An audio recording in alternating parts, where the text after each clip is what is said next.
자, 오늘 말씀 우리 보도록 하겠습니다.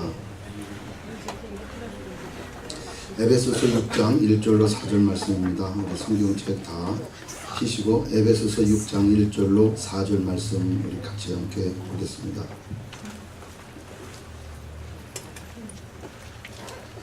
우리 같이 있습니다. 시작. 자녀들아, 너희 부모를 주 안에서 순종하라. 이것이 옳으니라. 네 아버지와 어머니를 공경하라. 이것이 약속 있는 첫 계명이니 이는 네가 잘되고 땅에서 장수하리라. 또 아비들아, 너희 자녀를 노엽게 하지 말고 오직 주의 교양과 훈계로 양육하라. 아멘. 잠깐 기도하겠습니다. 좋으신 하나님 감사합니다. 하나님, 오늘 이 예배를 통해서 가정이 더욱더 행복하고 화목하게 되는 귀한 역사 있게 하여 주시옵소서. 예수님의 이름으로 기도드리옵나이다. 아멘.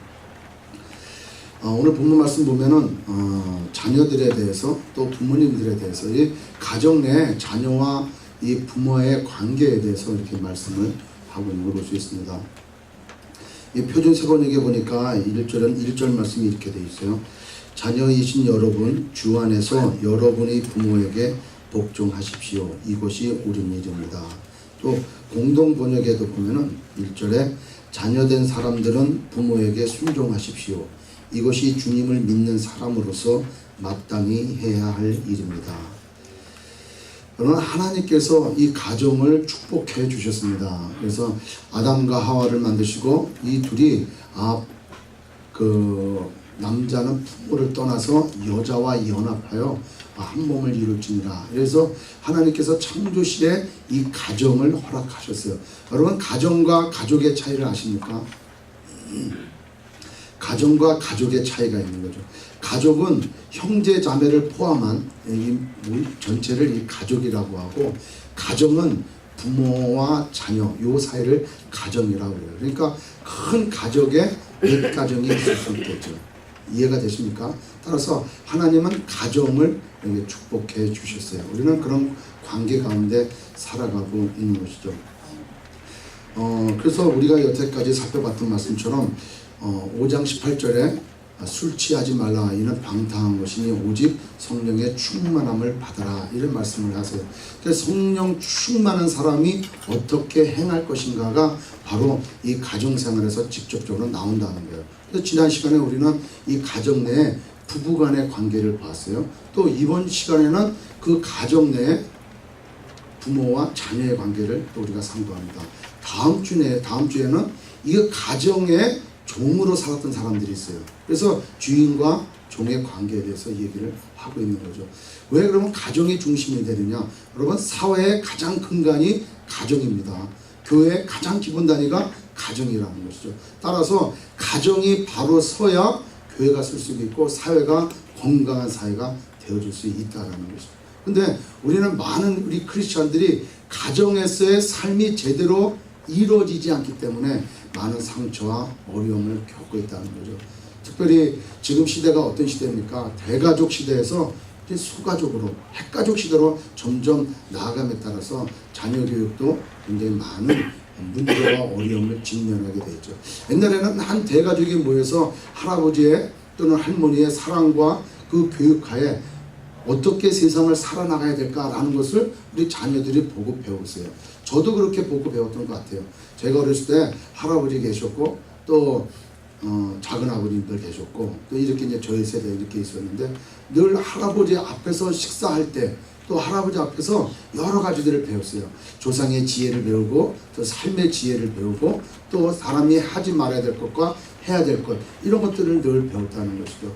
그래서 밖에 나가도 많은 그 어른들을 만나거나 또 어떤 구성원에 가 있을 때는 내가 적절하게 절제하고 통제하고 조정해서 그 일들을 해올 수 있었다는 거예요. 그런데 지금 시대를 살아가는 우리 자녀들과 우리 부모님들은 어떤 관계이냐면은 부모가 자녀를 교육할 수 있는 시간이 거의 없어요. 거의 없어요. 왜냐하면은 맞벌이 부부하기 때문에 자녀는 타가소에 맡기거나 어디다가 맡겨놓고 밤 늦게 데리고 와. 그러고 가니까 밥 먹고 서로 피곤한 거예요. 그러나 애는 애대로 방에 들어가고 부모는 부모대로 내일을 위해서 휴식한다는 거예요. 교육도 없을 뿐더러 대화도 없는 거예요. 그러면 아이들은 어디서 교육을 받느냐? 어디서 교육 받습니까? 인터넷을 통해서 교육을 받는 거예요. 친구들의 채팅을 통해서 교육을 받고 있는 거예요. 그래서 삶의 기준이 친구들과의 대화를 가운데 인터넷 통해서 웹서핑을 통해서 잘못된 지식들을 가지고 자기의 인생의 향로와 방향들을 정할 수 있다는 거죠. 따라서 가정에서 가장 소중한 것은 부모와 자녀의 관계라는 거예요. 이 관계가 잘 성립이 되고 잘 교육이 되어야 그 다음 세대가 우리가 기대할 수 있다는 것이죠. 여러분, 저희 말씀을 준비하면서 몇 가지들을 이렇게 쭉 봤어요. 2007년도에 여러분들 다 아시는 것처럼 버지니아주의 토마스 제퍼슨 학교에서 있었던 일이에요. 그 토마스 제퍼슨 그 학교가 굉장히 유명하고 아주 그 성적이 대단한 그런 학교라는 거예요. 우수 학생만 들어간다는 거예요. 근데 거기에 한인 학생 2명이 그 선생님들의 그 컴퓨터 비밀번호를 알아가지고 그 컴퓨터로 들어가서 해킹을 해가지고 자기의 성적을 조작했다라는 거예요. 그래서 이제 그것이 발각이 돼가지고 두 학생이 유학생이죠. 이제 그래서 두 학생이 퇴학을 당했고 이 여러 가지 일들을 또 이슈를 나누게 됐어요. 근데 그 학생들의 평균 성적이 어땠느냐? A-였다는 거예요. 가끔 성적이 A+였고. 그 미국 아이들 사이에서는 B+만 맞아도 엄청난 게 공부를 잘하는 거라는 거예요. 그럼 얘들 현재 수준이 A-면 공부를 굉장히 잘하는 정도가 아니라 우수한 학생들임에도 불구하고 집에서 너는 1등 해야 된다. 너는 정말 뭐 이거를 졸업해가지고 하버드를 가고 어떻게 돼야 되기 때문에 너는 A+를 맞아야 돼. 이거에 아들이 시달리니까 그만 그와 같은 일들을 벌리고 말았다는 거예요. 여러분, 그 부모의 욕심 때문에 자녀 둘은 평생 씻을 수 없는 그런 일을 초래하고 말았습니다. 여러분, 또 2007년도에 한국에서 하나그룹의 그 김승현 회장의 아들 사건 났잖아요. 근데 저도 뉴스도 봤지만 여러분들도 봤을 것이에요. 자기의 그 아들 셋이 있는데 둘째 아들이 예일대학을 다녀요. 근데 그 학생이 그 둘째 아들이 북정동 뭐 술집에서 술 먹다가 그 종업원들에게 둘러맞아갖고 맞고 왔어요. 그래서 눈이 찢어져갖고 왔다는 거예요. 그거를 본 아버지가 돈을 못 참아가지고 자기 경호원들을 시켜서 그 종업원들을 데려가 야산에서 법적인 조치가 아니고 그냥 자기 아들 보고 때리라고 그렇게 해가지고 눈은 눈으로 이는 이로 갚은 사건이 사건 발생 50일 이후에 무마되려다가 그것이 발각이 돼가지고 나왔다는 그 김승현 회장은 그 아들을 그렇게 사랑했다는 거예요. 자기가 29살 때 부친을 여의시고 그 그룹을 인계받고 그러고 나서 자기가 못다 받은 그 아버지의 사랑을 그 자녀를 통해서 아껴주려고. 그래서 아이들이 잘 나감에도 불구하고 얼마나 그 자식을 걱정하고 생각하고 안고 얼마나 사랑했는지 몰라요. 그러나 그 잘못된 사랑의 결과로 사회적으로 이슈가 이렇게 되어버렸다는 것이죠. 여러분, 자녀를 사랑하는 것, 자녀가 부모를 사랑하는 것. 요새는 자녀가 부모를 사랑하는 것은 좀 뜸한 것 같아요. 왜? 관계가 멀어지니까. 옛날 같으면은 저는 참 효자였던 것 같아요. 여러분들은 믿거나 말거나. 근데 제가 어린 시절에 뭐 되게 비웃는 분들도 몇 분 계시는데 사실이 그런 것 같아요. 근데 지금은 잘 그렇게 하지 못하고 있는데 제가 어렸을 때는 뭐 할아버지 이렇게 부모님하고 같이 살았죠. 물론 이제 부모님이 시골에 살으셔가지고 가까이 있지는 못했지만 늘 내가 용돈이 생기면 할아버지가 자꾸 이렇게 소화가 안 되셔서 소화제를 드시는데 어떻게 하면 내가 소화제를 사드릴까 이렇게 해서 용돈 받으면 그 중에 얼마는 딱 모아가지고 약국에 달려가서 그때 소화제 베스타젠가 그걸 사다가 할아버지에게 드렸어요.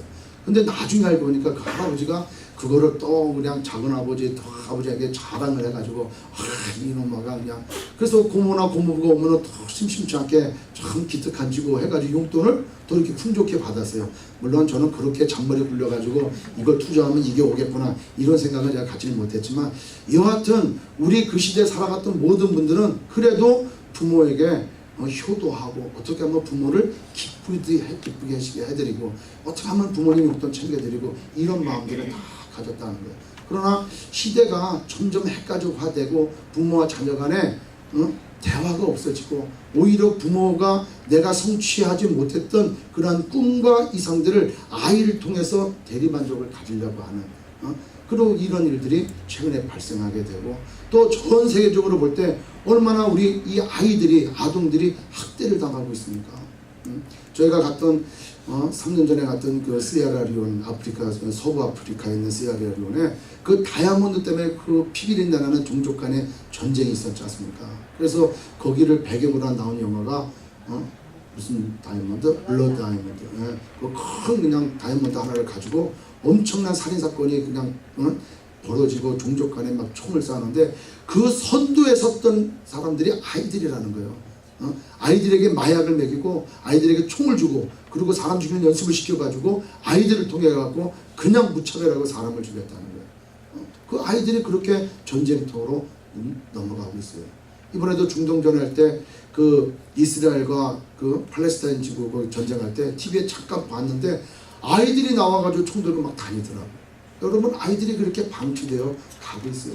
또 많은 아이들이 제대로 먹지 못해가지고 굶어 죽어가고 있고 또 많은 지금 한국에도 아이들이 성추행을 당하고 있고 이렇게 지금 시대를 살아가는 아이들이 이렇게 정말 냉대를 당하고 이렇게 핍박 가운데 살아가고 있다는 거예요. 여러분 우리 다음 세대가 우리 바로 자녀입니다.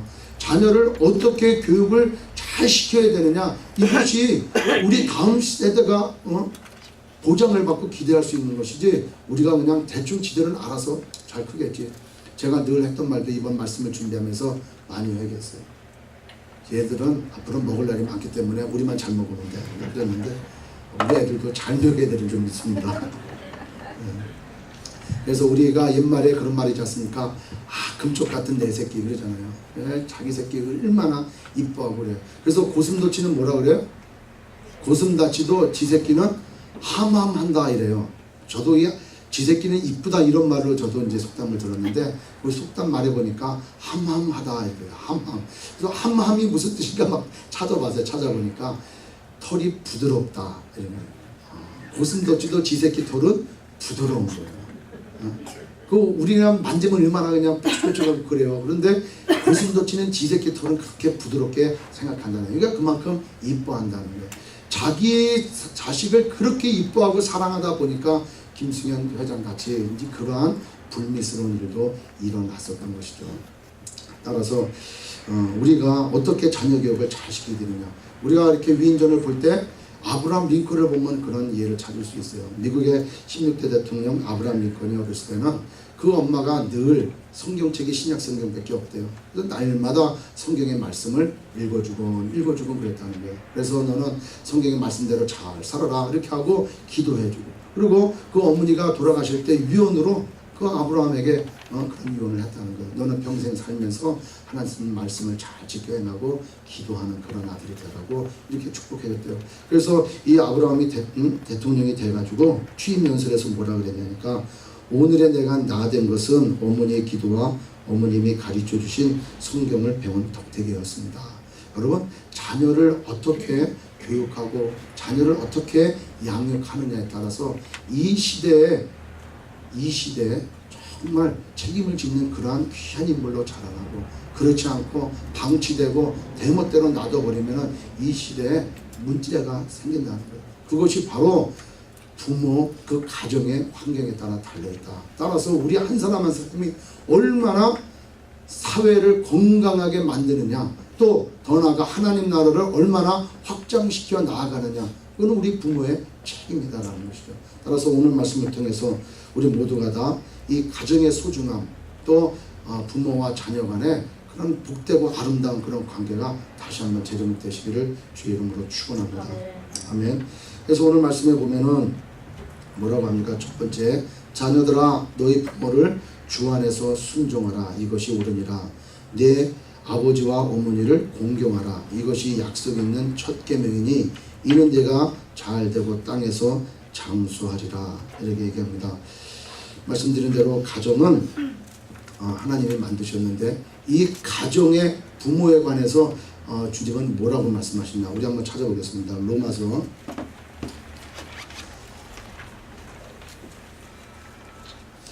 1장 18절 한번 찾아보겠습니다. 18절이야. 자, 마지막 때 경건하지 않는 시대가 되올 때 언제 어떻게 되느냐 한번 보도록 하겠습니다. 1장 18절 이하에 제가 있습니다. 하나님의 진노가 불의로 진리를 막는 사람들의 모든 경건치 않음과 불의에 대하여 하늘로 쫓아 나타나느니 이는 하나님을 알만한 것이 저희 소에게 보임이라. 하나님께서 이를 저희에게 보이셨느니라. 창세로부터 그의 보이지 아니하는 것들 곧 그의 영원하신 능력과 신성이 그 만드신 만물에 분명히 보여 알게 되나니 그러므로 저희가 핑계치 못할지니라. 하나님을 알되 하나님으로 영어롭게도 아니하며 감사치도 아니하고 오히려 그 생각이 허망하여지며 미련한 마음이 어두워졌나니 스스로 지혜 있다 하나 우준하게 되어 썩어지지 아니하는 하나님의 영광을 썩어질 사람과 금수와 버러지 형상의 우상으로 바꾸었느니라. 그러므로 하나님께서 저희를 마음의 정욕대로 더러움에 내어버려 두사 저희 몸을 서로 욕되게 하셨으니 이는 저희가 하나님의 진리를 거짓 것으로 바꾸어 피조물을 조물주보다 더 경배하고 섬김이라. 주는 곧 영원히 찬송할 이시로다. 아멘. 이를 인하여 하나님께서 저희를 부끄러운 욕심에 내어버려 두셨으니 곧 저희 여인들도 순리대로 쓸 것을 바꾸어 영리로 쓰며 이와 같이 남자들도 순리대로 여인 쓰기를 버리고 서로 향하여 음욕에 부릴 듯하며 남자가 남자로 더불어 부끄러운 일을 행하여 저희의 그릇됨에 상당한 보응을 그 자신에 받았느니라. 또한 저희가 마음에 하나님 두기를 싫어하며 하나님께서 저희를 그 상실한 마음으로 내어 버려두사 합당치 못한 일을 하게 하셨는데 하나님께서 합당치 못한 일을 하게 하셨는데 그 일이 어떤 거냐? 곧 모든 불의, 추악, 탐욕, 악의가 가득한 자요, 시기, 살인, 분쟁, 사기, 악독이 가득한 자요, 수근수근하는 자요, 비방하는 자요, 하나님의 미워하시는 자요, 능욕하는 자요, 교만한 자요, 자랑하는 자요, 악을 도모하는 자요, 부모를 거역하는 자요, 우매한 자요, 배악하는 자요, 무종한 자요, 무자비한 자라. 저희가 이 같은 일을 행하는 자는 사형에 해당하다고 하나님의 정하심을 알고도 자기들만 행할 뿐 아니라 또한 그 일을 행하는 자를 옳다 하느니라. 여러분, 경건치 않은 시대, 경건치 않은 시대에 여러 가지 일들이 드러나는데 그 중에 30절에 부모를 거역하는 자도 들어간다는 거예요. 이 부모를 거역함으로 인해서 하나님의 정하심은 바로 뭡니까? 사형에 해당하다, 이렇게 얘기를 하고 있다는 거죠. 따라서 자녀된 우리들은 부모님께 순종하고 복종해야 되는 것이 믿는 자로서의 마땅한 삶인 줄 믿습니다. 따라서 가정에서 부모에게 순종이 안 돼, 복종이 안 돼, 이거는 교육을 잘 다시 시켜야 되는 거예요. 그래서 우리 자녀된 우리 모든 자녀들은 왜 우리만 맨날 복종하라고 그러고 왜 우리만 순종하라고 그러는지 모르겠다고 이런 생각이 당연히 들 수 있어요. 그러나 여러분, 다음 절이 또 있으니까 조금만 더 참으면 조만간에 좋은 얘기가 나올 줄 믿습니다. 일단 우리는 하나님 앞에 어떻게 해야 돼? 부모님께 순종해야 된다, 복종해야 된다. 그래서 마태복음 10장 37절에 자녀를 너무너무 사랑한 나머지 이 자녀가 우상이 되어줄 수 있다는 거예요. 제가 군생활할 때 그 한 병사나가 탈영을 하려고 준비를 했다가 못했어요. 또 탈영을 몇 수차례 시도를 했지만 못한 것 같아요. 그래서 이걸 어떻게 할고 고민하다가 나중엔 문제 해결이 안 되니까 갖고 있는 훈련탄, 공포탄을 가지고 자기가 죽으라고 쏘았어요. 그래 가서 봤지. 가서 보니까 막 울고 있더라고요. 그래서 왜 우냐 이렇게 데려다가 이제 윽박도 지르고 야단도 치고 또 설득도 하고 얘기를 들어보니까 군생활이 너무 힘들다는 거예요. 근데 대부분의 학생들이 대부분의 청년들이 와서 군생활을 힘들어도 자기가 잘 참고 견디며 이겨나가고 있는데 그 환경을 이겨나가지는 못하는 거예요. 그러니까 날마다 우는 거예요. 그래서 얘 가정 환경을 보니까 늘 부모 곁에 부모 사랑 가운데 살았다는 거예요. 그러니까 조금만 한파가 오고 조금만 어려움이 오고 조금만 힘든 일이 닥치면 그만 포기해버리고 어떻게 할 줄을 모르니까 그 끝내는 자기 자신을 그냥 죽음으로 몰아가는 그런 일들을 험하게 된다는 거예요. 그래서 성경 말씀에 마태복음 10장 37절에 나보다 아버지나 어머니를 더 사랑하는 사람은 내게 적합하지 않고 나보다 아들이나 딸을 더 사랑하는 사람은 내게 적합하지 않다. 여러분, 부모를 너무너무 사랑하는 것, 또 자녀를 너무너무 사랑하는 것, 그건 어떻게 보면 하나님 앞에 우상이 되어줄 수 있다는 거예요. 따라서 늘 하나님을 위에 두고 그 안에서 어떤 일들이 이루어져야 된다는 거예요. 그래서 여기 성경에도 6장 1절에 자녀들아 너희 부모를 뭐라 그럽니까? 주 안에서 순종하라. 주 안에서. 주 안에서 순종해야 된다. 그래서 그런 말씀을 가운데 하나님은 가족 가운데 또 가정 가운데 질서를 만들어 주셔서 그 질서 있게 행하도록 이렇게 하셨다는 거예요. 어떻게? 하나님이 계시고 부모가 계시고 자녀가 계시고 늘 위로는 순종하는 관계로 형성이 되어야 된다. 그래서 자녀를 잘 해주기 위해서 하나님의 말씀을 버리고 하나님이 기뻐하지 아니하는 뜻대로 행한다면은 그건 하나님이 기뻐하지 아니하신다라는 것이죠. 따라서 늘 하나님이 기뻐하시는 뜻이 무엇인지를 바라보고 그 안에서 자녀를 양육하고 훈육하고 교육을 해야 된다는 것이죠. 아멘. 가정은 또한 우리에게 어떤 것을 줬냐면 가정은 하나님께서 섬길 수 있는 또 이렇게 기회를 주신 거예요. 자녀가 부모에게 복종하고 또 부모에게 순종하고 존경하는 이런 관계를 통해서 이 자녀들이 어려서부터 어른들을 섬기고 또 어른들에게 봉사하고 이런 일들을 해나가는 거고 부모 또한 가정에서 자녀들을 잘 케어하고 돌봐주고 용서하고 이런 것들을 통해서 배워나간 우리의 자녀들은 사회 나가서 여러 환경을 당할 때 용서하고 덮어주고 희생하고 봉사하는 일들을 배워날 수 있다는 것입니다. 아멘. 그래서 여기에 말씀드린 대로 자녀는 부모에게 순종하고 공경해야 된다. 이렇게 할 때 순종하라라고 하는 의미는 어떤 그 부모의 권위 아래서 그 권위 아래 항상 있으라는 거예요. 그 권위 아래 있으면서도 그 권위 아래서 어떤 계명, 말씀을 받으면 그 말씀을 어떻게 실천할까? 실천하는 데까지 나아가라. 어떻게 실천할까라고 하는 깨닫는 데까지 나가는 게 바로 순종의 의미다라는 거예요.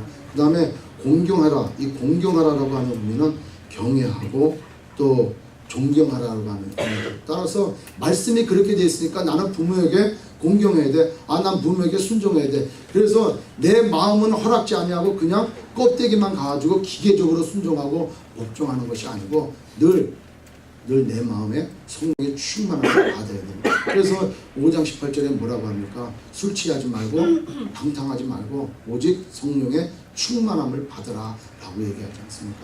그래서 성령 충만해질 때 부모님에게 내 마음으로 순종하고 내 마음으로 공경할 수 있다는 거예요. 그래서 가정이 그렇게 질서 있게 유지가 되어야 되고 가정이 하나님 말씀이 중심이 돼서 그런 질서 있는 관계가 형성이 되어야 된다는 거예요. 이러한 것이 바로 옳은 일이다 라고 사도 바울은 얘기합니다. 그래서 for this is right 이렇게 얘기해요. 그것은 옳은 일이다. 그럼 부모에게 자녀가 부모 말씀에 순종하고 복종하는 일이 약속 있는 첫 계명이라고 얘기하고 또 방금 얘기한 대로 옳은 일이다 이렇게 얘기하는데 그러면 믿는 부모님에게만 그렇게 하냐는 거예요. 그렇지 않다는 거예요. 믿지 아니하는 부모에게도 내 부모가 예수 믿지 않아도 그 부모에게 순종하고 복종해야 되는 거예요. 아멘. 그런데 예외가 있다는 예외가 어떻게 예외가 있습니까?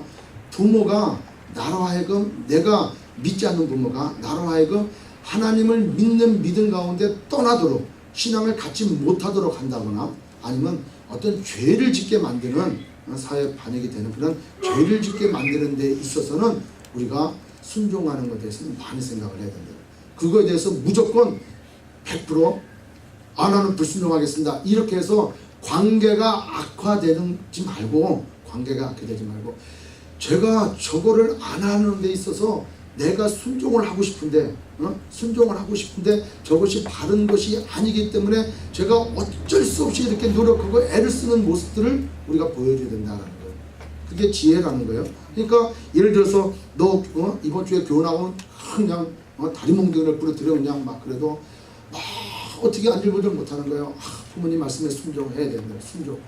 순종하는 그런 내 자녀로서의 모습도 보이면서 그러나 이 신앙을 내가 포기할 수 없는 그런 말씀이 내가 있으니까 그 말씀을 지키기 위해서 내가 예배를 드리러 나가야 되는 그런 사이에 그 고민과 그 싸움과 그 어려움 그 고뇌를 그 부모님이 보셔야 되는 거예요. 그래서 저놈이 그래도 부모 말을 따르려고 그렇게 애를 쓰는구나.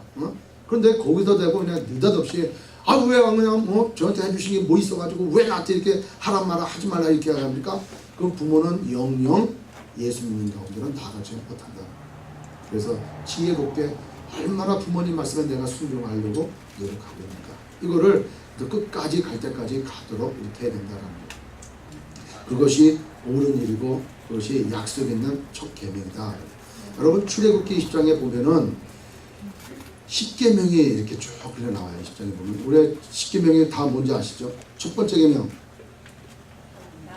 다 아시니까 우리가 확인하는 겸해서 우리가 단어 하나를 똑바로 보기 위해서 갖고 계신 성경책 맨 마지막을 한번 보시기 바랍니다. 자, 맨 마지막 이참에 한번 다 보는 거예요. 자, 성경책 맨 마지막 봐도 되고 출애굽기 20장을 봐도 돼요. 자, 맨 마지막에 나와 있는 거 한번 보죠. 그 껍데기 바로 뒤에 있죠. 껍데기가 틀린 말인가? 아, 겉장. 죄송합니다.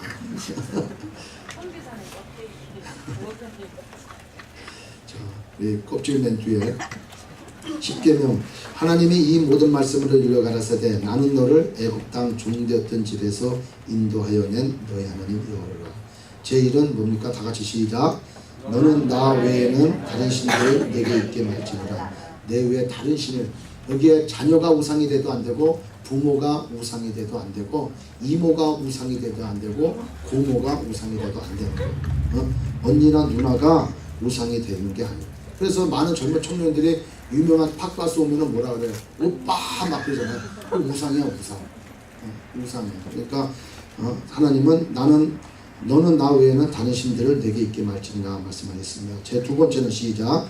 너를 위하여 새긴 우상을 만들지 말고 또 위로 하늘에 있는 것이나 아래로 땅에 있는 것이나 땅 아래 물속에 있는 곳에 아무 형상이 있는지 만들지 말며 그것들에게 절하지 말며 그것들을 섬기지 말라. 나 여호와 너희 하나님은 질투하는 하나님인즉 나를 미워하는 죄를 갚되 아비로 아들에게로 3, 4대까지 이르게 하거니와 나를 사랑하고 내 계명을 지키는 자에게는 천대까지 은혜를 베푸느니라. 우상 만들지 말아요. 근데 우리는 항상 우상을 만들어요. 하나님의 형상을 좀 만들 수 있단 말이죠. 자, 제3호 시작. 너는 너희 하나님 여호와의 이름을 망령되이 일컫지 말라. 나 여호와는 나의 이름을 망령되이 일컫는 자를 죄 없다 하지 아니하리라. 저는 이게 마음에 굉장히 많이 걸리는 거예요. 우리의 삶을 통해서 우리의 행동 하나하나를 통하여 하나님의 이름이 땅에 떨어지게 되버렸다. 이게 하나님의 이름을 망령되이 일컫게 된다는 거예요. 아, 예수 믿는 사람들이 나가서 하나님의 사람, 새 사람 된 사람, 천국 시민권을 갖고 있는 사람들이 밖에 나가서 행동하는 게 영 딴판이다 라고 한다면 저런 하나님만 믿어? 이렇게 돼버리면은 하나님의 이름을 망령되이 일컫게 만든다는 거예요. 따라서 우리는 새 사람으로 빛의 자녀로 그런 합당한 삶을 살아야 되는 거죠. 그렇게 삶을 살아가지 못할 때 그렇게 살아가지 못함에 내가 하나님 앞에 정말 기도하고 하나님의 국률하심을 구해야 된다는 거예요. 그렇지 아니하고 그냥 어제나 오늘이나 요동치 아니하게 뻔뻔하게 그냥 뭐 에휴 신앙생활 원래 다 그런 거야 그냥 이렇게 돼버리면 하나님의 이름이 망령되이 그런 것 됩니다.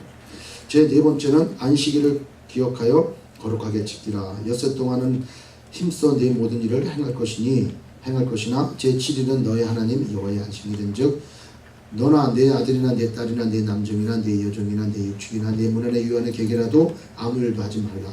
이는 엿새 동안에 나 여호와가 하늘과 땅과 바다와 그 가운데 모든 것을 만들고 제 7일에 쉬었습니다. 그러므로 나 여호와가 안식일을 복되게 하여 그날을 거룩하게 하였느니라. 다 같이 읽습니다. 제5 시작. 내 부모를 공경하라. 그리하면 너희 하나님 나 여호와가 네게 준 땅에서 네 생명이 기리라. 약속이 있는 어떤 약속이 있습니까? 부모를 공경하게 되면 하나님이 이와 같은 약속을 하셨어요. 사실 이거는 두 번째 약속이에요. 아까 읽었지만은 저 두 번째 계명에 나를 미워하는 자는 죄를 갚고 또 나를 사랑하고 내 계명을 지키는 자에게는 천대까지 은혜를 베풀겠다라고 하는 약속이 먼저 있겠죠. 그러나 네 부모를 공경하라고 하는 이 계명에 대한 약속은 크기 때문에 대표로 우리에게 해당되는 첫 번째 계명이다 이렇게 약속이다 이렇게 얘기를 하죠. 그래서 그리하면 너희 하나님 나 여호와가 네게 준 땅에서 네 생명이 길리라. 그러니까 하나님은 이 율법에서 그 어떤 것보다 즉 제5계명부터 쭉 내려갈 때 우리에게 해당되는 대인관계에서 해당되는 것들이란 말이에요. 근데 그 첫 번째는 뭘로 뒀느냐? 부모를 공경하는 거로 뒀다는 거예요. 다른 거를 둔 게 아니고 제일 마지막에 둔 게 아니고 10계명이 다 중요하지만 그 사람 간의 관계에 있어서의 첫 번째로 둔 만큼 부모에게 순종하고 부모를 공경하는 것을 하나님이 치셨다는 거예요. 왜? 질서가 있기 때문에 그렇다는 거예요. 질서가. 그래서 부모를 공경하는 것이 합당한 줄 믿으시기 바랍니다. 그렇게 할 때 하나님께서 네가 준 땅에서 네 생명이 구리라. 이 땅에서 잘 되는 것도 또 이 땅에서 잘 되고 복받고 이 개념보다도 이 땅에서 모든 일을 행할 때 그걸로 인해서 장애가 안 된다는 거예요. 장애가. 우리가 정말 돈 많이 벌고 사회에서 권력을 휘두른다 하더라도 저놈은 저 배은망덕한 놈이야. 저 부모 재산 팔아가지고 저렇게 한 놈이야. 이게 장애가 된다는 거예요. 장애가. 또 우리가 무슨 뭐 영적으로 흥명하고 교회에서 막 그냥 목사, 장로, 권사 막 이런 일 하는데 저 사람 집에 가서 들어보면은 저 완전 개판이에요. 저거. 이 장애가 된다는 장애가 우리의 신앙생활에 장애가 되고 하나님을 섬기는데 장애가 된다는. 근데 부모를 잘 공경하면은 신앙의 기본이 세워지고 질서가 세워지고 그 영적인 권위에 순복하는 이 질서가 세워짐으로 밖에 나가서 신앙생활도 잘하게 되어 있다는 거예요. 그러므로 이 땅의 살에 통하게 되고 또 모든 일들이 잘 되어질 수 있다는 거예요. 아멘. 그래서 부모에게 늘 공경하고 순종하는 그런 삶 살아서 하나님 앞에 영광 돌리시는 저와 여러분이 되시기를 주의 이름으로 축원합니다. 그래서 그런 것들이 옳은 일이다. 그런 두 번째로는 또 뭐냐? 부모는 자녀를 노엽게 하지 말라 이렇게 얘기했습니다. 노엽게 하다. 저는 이 말씀에 늘 이렇게 찔리는 사람 중에 한 사람이에요. 왜냐하면 늘 아이를 노엽게 만들었기 때문에. 그래서 제가 예수 믿지 않을 때였으니까 그래도 감사하고 믿고 나서도 조금 더 그랬어요. 제가 그 얘기를 하니까 바로 이렇게 반응이 오는 분이 한 분이 계시던데 여하튼 아내를 한다. 이 자녀를 노엽게 하지 말아야 되는데 노엽게 했던 것 중에 하나가 뭐냐면은 내 아이를 내가 내 표준 삼아서 이끌어 가려고 했다는 거예요. 내 기준을 가지고 가려고 했다는 거예요. 너 세상 살아가는데 이렇게 살아가는 게 바른 것이야. 내가 살아와 보니까 이렇게 됐어. 라고 해서 그 자녀를 잘 양육하고 해야 되는데 그냥 내 방식대로 내 기준대로 끌고 오니까 그 자녀가 화가 났다는 거예요. 그래서 이 성경 말씀에는 자녀를 노엽게 하지 말라 이렇게 얘기합니다. 그럴 대신 뭐라고 얘기합니까? 오직 주의 교양과 훈계로 양육하라. 무슨 교양과? 주의 교양과. 이게 참 중요한 거예요. 주의 말씀으로 잘 양육하고 가르쳐야 된다는 거예요. 내 생각을 가지고 내 경험을 가지고 내 판단을 가지고 세상적인 가치 기준을 가지고 우리 아이들에게 강요하고 힘들게 하지 말라는 거예요. 여러분 그와 같은 일들로 인해서 얼마나 많은 문제가 납니까?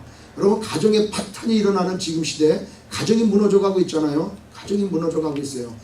부모가 자녀를 노엽게 하고 그래서 자녀가 뛰쳐나가게 되고 결손가정의 자라남으로 인해 가지고 더 사랑하고 애틋하게 해야 되는데 그 자녀가 불만을 품고 집을 뛰쳐나가서 그냥 진짜 말할 수 없는 그 길들로 빠져나가는 걸 많이 볼 수 있지 않습니까? 우리에게도 그런 상처가 있는 사람들이 있었을 거고 또 주변에서 또 많이 보잖아요. 그래서 그런 걸 이렇게 볼 때마다 참 안타까운 마음 금치를 못했던 거예요. 저도 애를 키우면서 막 야단치고 뒤로 와갖고 막 또 후회가 되는 거야. 저는 막 저러다가 그냥 홧김에 또 집 나가는 거 아닌가 뭐 이런 생각도 들고 그러니까 걱정할 걸 왜 야단을 치냔 말이에요. 그죠? 그래서 다시 불러다가 기도하고 아빠가 할 얘기는 정말 전후자고 이건데 너는 왜 그러니? 그리고 또 지가 또 알아들어 또 그러다가 또 뺀질거리면 또 훅 해가지고 또 나가요 마마 이런 하지 말아야 될 말들도 막 한단 말이야. 이게 아이에게 자꾸 상처가 되고 이래서 그 아이가 나중에 자라가지고 어른이 될 때 그와 같은 일을 반복해 나간다. 따라서 우리 때부터도 이제는 바른 이 자녀 교육 또 부모와 자녀의 관계가 정립이 돼야 될 줄 믿습니다.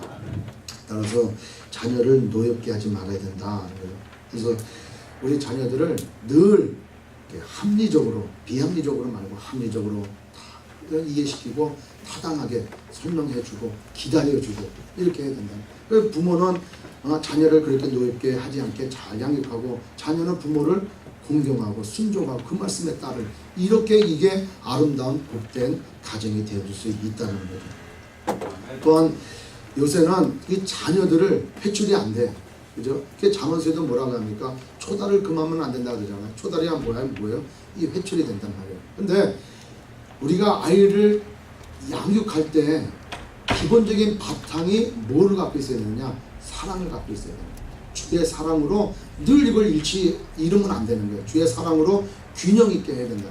내가 지금 야단치는 것은 얘를 사랑의 길로 인도하기 위해서 이해시키고 가르치는 가운데 야단을 쳐야지 내 기분대로 비합리적으로 우악스럽게 이렇게 해두면 애가 화를 낸다는 거예요. 그래서 화가 나지 않도록 애가 노엽지 않도록 그렇게 이해가 되게끔 우리가 교육을 해야 된다는 거예요. 그래서 뭐라고 교육합니까? 주의 교양과 훈계로 양육하게 해야 된다라는 것입니다. 훈계라고 하는 것은 말로 타이르는 것을 얘기해요. 잘 말로 타이르고 설명해 주는 것. 그 다음에 교양이라고 하는 것은 모든 자녀 교육을 통틀어서 이 교양이라고 하는데 이런 것들에 대해서 잘 가지고 양육을 시켜야 되겠다. 따라서 부모는 자식에게 비합리적인 사람이다 라고 보여주면 안 돼요. 우리 아버지는 잘 몰라. 우리 아버지는 말도 안 되는 일만 시켜.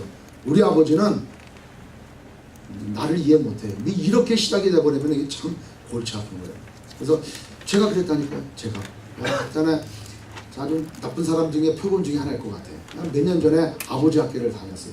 아버지 학교를 뭐하러 가나 했습니다. 그래서 아버지 학교를 갔어요. 아버지 학교를 가가지고 강의를 듣고 같이 토의하는 내내 눈물이 좀 나더라고요.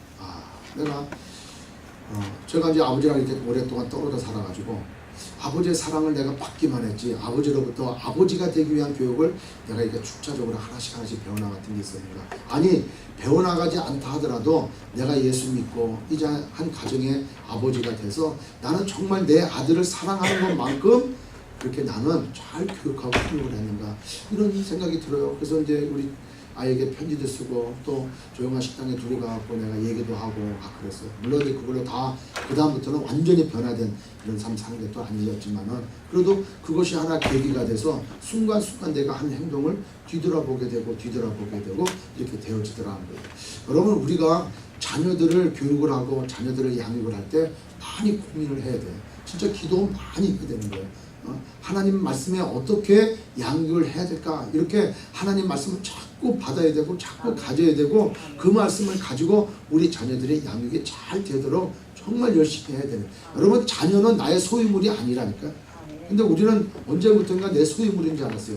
이 서신서를 썼던 사도 바울 당시에 1세기 로마 시대 때는 아이는 사람 취급에도 안 들어갔어요. 여자아이는 남성 위주야. 그래서 아이는 소유물이 됐기 때문에 아이는 죽여도 되고 파가도 돼. 그래서 우리 사도 바울 저기에 나오잖아요. 갈라디아에 있어서 몽학 선생 얘기 나오잖아요. 몽학 선생. 그러니까 애가 딱 이제 자라면은 어느 때 되면 몽학 선생을 붙인단 말이에요. 붙여가지고 그 몽학 선생이 가정교육을 다 시키는 거예요. 다 시키고 나이가 되면 그때 아버지한테 데려가. 네 많이 자랐구나. 그렇게 하고 인장도 주고 이렇게 자녀로서의 권위를 준단 말이에요. 그러면 부모 자녀 간에 어떤 교통이 있고 부모의 어떤 모습들을 배웠냐? 그게 아니라니까. 그게 아니야. 그러니까 당시에는 아이들이 귀찮은 존재가 돼버린 거예요. 우리 가정에도 그렇게 돼요. 부모가 여러 가지 일들을 결정할 때 자녀를 얼마나 소중하게 두느냐. 마치 내 소유물처럼 생각을 해가지고 아무렇게나 해도 될 정도로 자녀를 생각하고 있다면 이거 큰 죄악이라는 거예요. 여러분 하나님께서 우리에게 자녀를 맡겨주신 것이지 우리의 소유물로 주신 건 아니라는 거예요. 아니라는 거예요. 그래서 우리가 자녀들에게 막하고 함부로 하면 안 되는 거예요. 맡겨주신 그 자녀를 하나님의 말씀으로 잘 양육해서 이 사회에 고문이 될 수 있도록 잘 양육하고 키우고 또 하나님 앞에 바로 쓸 수 있도록 하나님 나라를 위하여 쓰임받는 귀한 일꾼이 되어지도록 잘 키워나가고 양육시켜 나가야 된다는 거죠. 아멘. 그게 주의 교양으로 또 훈계로 양육하는 거다라는 것이죠. 그래서 우리 자녀는 우리의 소유물이 아니다.